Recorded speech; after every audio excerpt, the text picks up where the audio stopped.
No capítulo 22 de Jeremias, é um documento condenatório contra a realeza, que falhou tragicamente em manter a justiça estabelecida por Deus. A mensagem é clara: a falha em praticar a justiça social, especialmente pelo rei Joaquim, levou a um destino pior do que a morte no campo de batalha. O capítulo culmina com a profecia de que a linhagem de Conias nunca mais se sentaria no trono, pondo fim à monarquia em Jerusalém. Jeremias capítulo 22. Eis o que me diz o Senhor: desce ao palácio do rei de Judá, e lá pronunciarás este oráculo. Ouve a palavra do Senhor, rei de Judá, que ocupas o trono de Davi, tu, teus servos e teu povo, que entrais por essas portas. Eis o que diz o Senhor: praticai o direito e a justiça, e livrai o oprimido das mãos do opressor. Não deixeis o estrangeiro sofrer vexames e violências, nem o órfão e a viúva, nem derrameis neste lugar sangue inocente. Se obedecerdes fielmente a esta ordem, continuarão a passar pelas portas deste palácio os reis, herdeiros do trono de Davi, montados em carros e cavalos, com seus servos e seu povo. Se, porém, não escutardes essas palavras, juro por mim mesmo, palavra do Senhor, será reduzido a escombros este palácio. Porque eis o oráculo do Senhor sobre o palácio do rei de Judá. Eras a meus olhos como os montes de Galaade, qual o cimo do Líbano. Juro, porém, que te vou transformar em solidão, em um deserto. Preparo contra ti destruidores, munidos de seus instrumentos, que abaterão seus cedros mais formosos e os lançarão ao fogo. Muitos pagãos, ao passarem perto desta cidade, uns aos outros hão de dizer: por que assim tratou o Senhor esta grande cidade? E lhe será respondido: porque seus habitantes abandonaram a aliança com o Senhor seu Deus, prosternando-se ante a outros deuses e a eles rendendo culto. Não choreis o morto, nem por ele vos lamenteis. Chorai, chorai antes sobre aquele que parte, e que não voltará mais, nem tornará a ver o país natal. Porque assim fala o Senhor a respeito de Selo, filho de Josias, rei de Judá, que reinava em lugar do pai, e partiu desse lugar. Não voltará mais para ali. Morrerá no local do seu exílio, sem jamais rever a pátria. Ai daquele que para si construiu esse palácio, por meios desonestos, e seus salões, violando a equidade. Ai daquele que faz seu próximo trabalhar sem paga, e lhe recusa o salário. E daquele que diz: vou mandar construir suntuosa morada, salões espaçosos, com largas janelas, e revestimento de cedro e pinturas de vermelho. Julgas ter o posto de rei, por que rivalizas no emprego do cedro? Também teu pai comia e bebia, praticava justiça e equidade, e tudo lhe era próspero. Julgava a causa do pobre e do infeliz, e tudo lhe era próspero. Não é isso conhecer-me, oráculo do Senhor? Mas teus olhos e teu coração não procuraram senão satisfazer tua cobiça, derramar o sangue do inocente e exercer a opressão e a violência. Eis, portanto, o oráculo do Senhor sobre Joaquim, filho de Josias, rei de Judá. Não haverá lamentações por ele. Ai, meu irmão, ai, minha irmã, nem o chorarão dizendo: ai, Senhor, ai, majestade.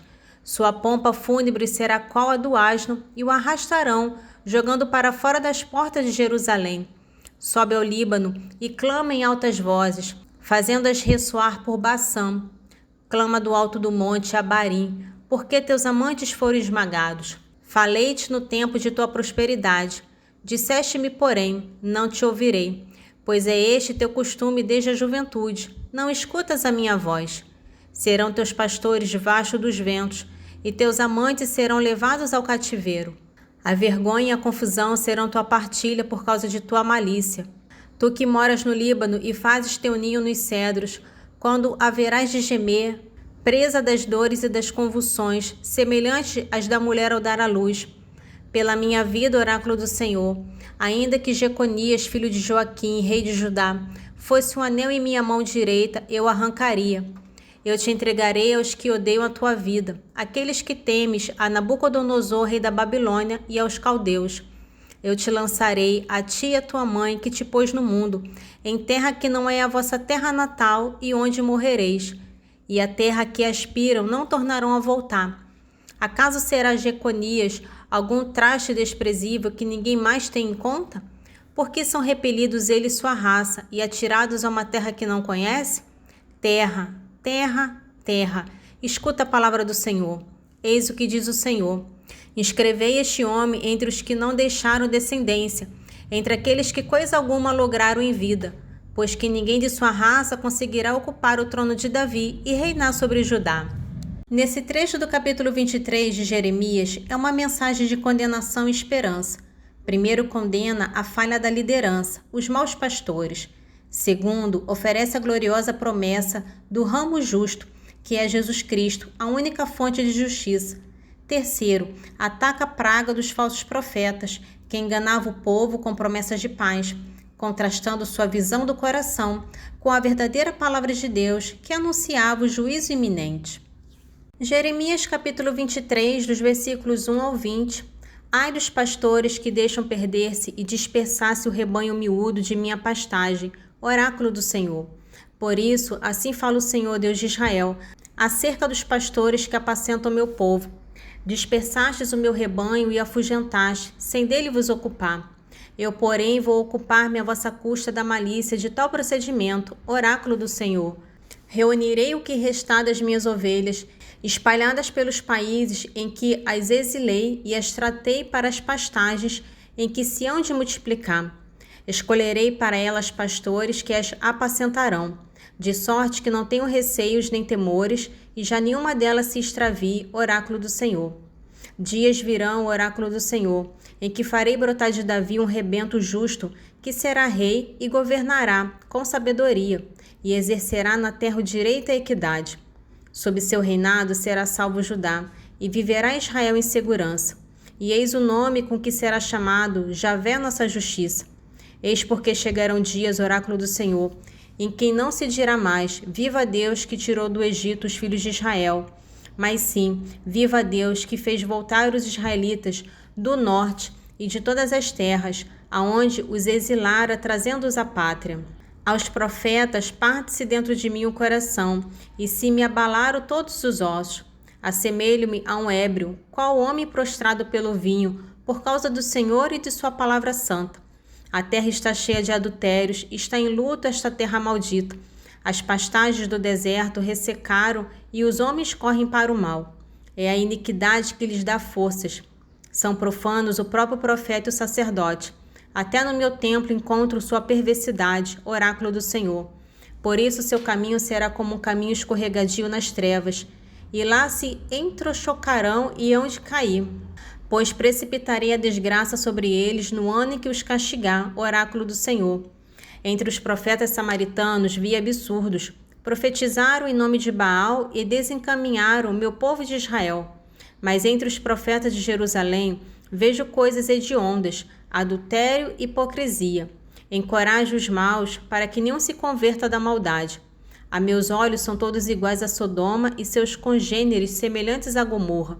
Por isso, eis o oráculo do Senhor dos Exércitos contra os profetas. Vou nutri-los com absinto e dar-lhes de beber águas contaminadas. Porquanto é pela atitude dos profetas de Jerusalém que a impiedade invadiu a terra. Eis o que diz o Senhor dos Exércitos. Não escutei os profetas que vos transmite vãos oráculos. São visões do próprio Espírito que vos divulgam, e não as palavras do Senhor. Não cessam de proclamar aos que me desprezam, oráculo do Senhor.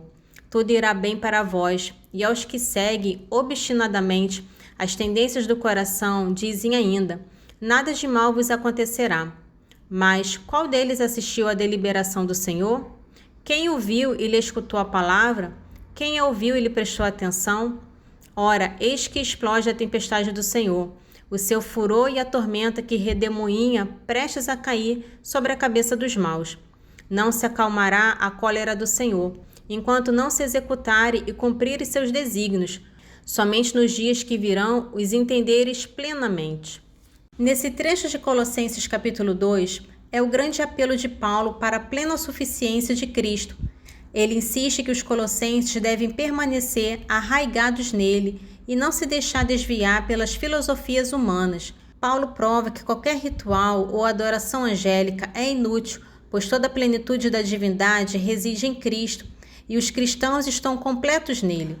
A vitória de Cristo na cruz anulou a lei e triunfou sobre os poderes espirituais, fazendo com que a observância das sombras fosse desnecessária.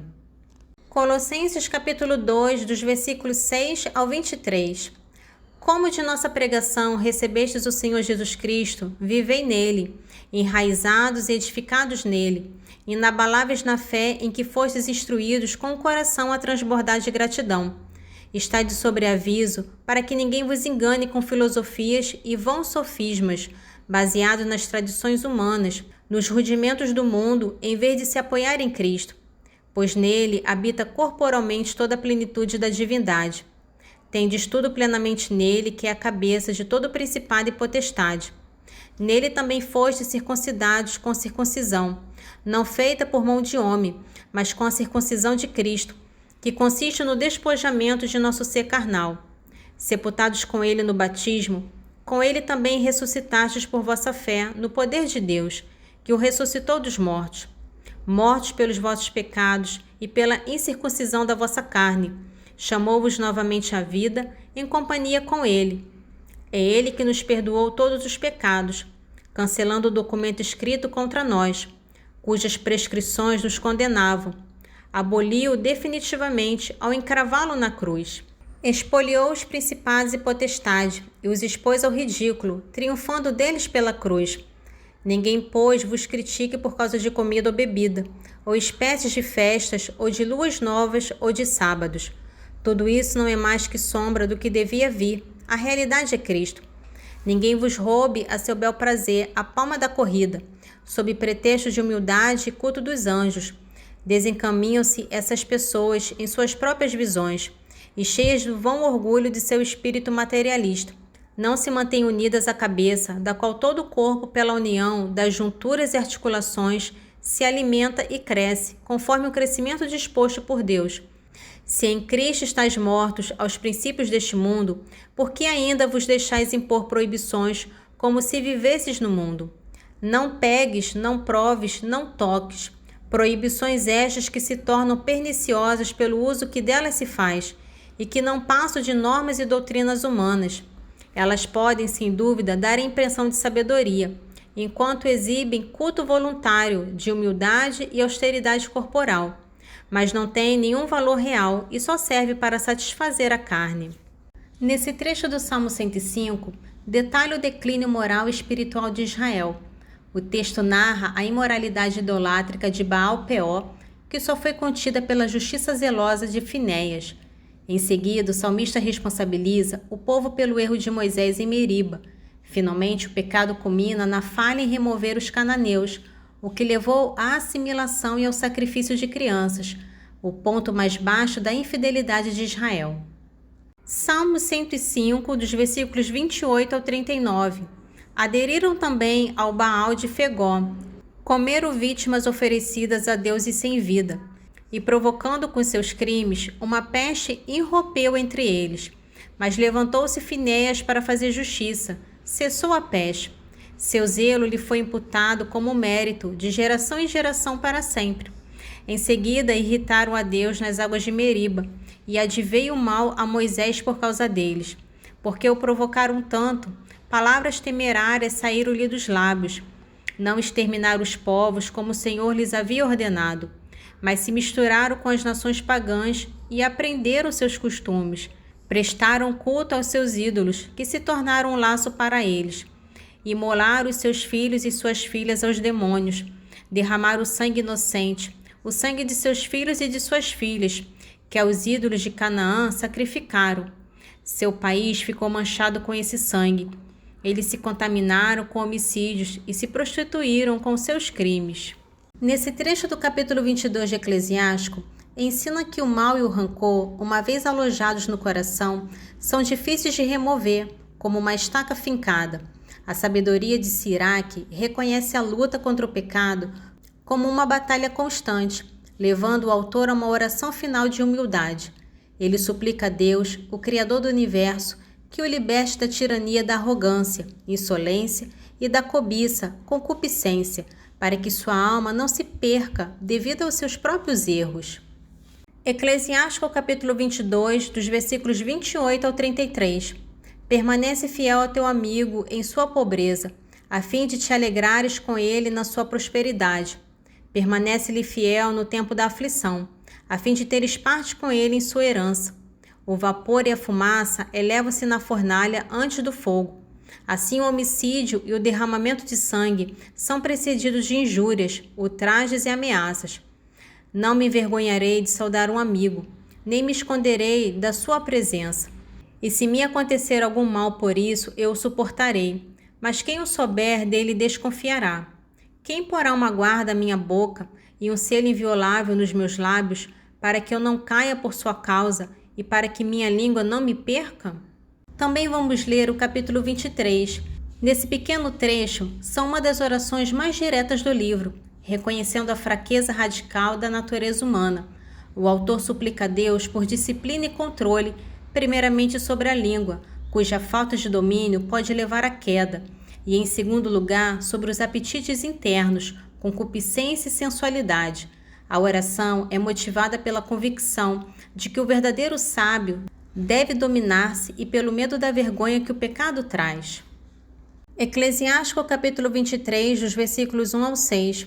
Senhor, meu Pai soberano de minha vida, não me abandoneis ao conselho de meus lábios, e não permitais que eles me façam sucumbir. Quem fará sentir o chicote em meus pensamentos e em meu coração a doutrina da sabedoria, para eu não ser poupado nos pecados por ignorância, a fim de que esses erros não apareçam? Para que não aumentem as minhas omissões e não se multipliquem as minhas ignorâncias, e eu não caia diante de meus adversários e não escarneça de mim o meu inimigo? Senhor, meu Pai e Deus de minha vida, não me abandoneis às suas sugestões. Não me deis olhos altivos e preservai-me da cobiça. Afastai de mim a intemperança, que a paixão da volúpia não se apodere de mim, e não me entregueis a uma alma sem pejo e sem pudor. Glória ao Pai, ao Filho e ao Espírito Santo, assim como era no princípio, agora e sempre. Amém. Divino Espírito Santo, iluminai-nos, guiai-nos, dai-nos sabedoria e discernimento. Amém.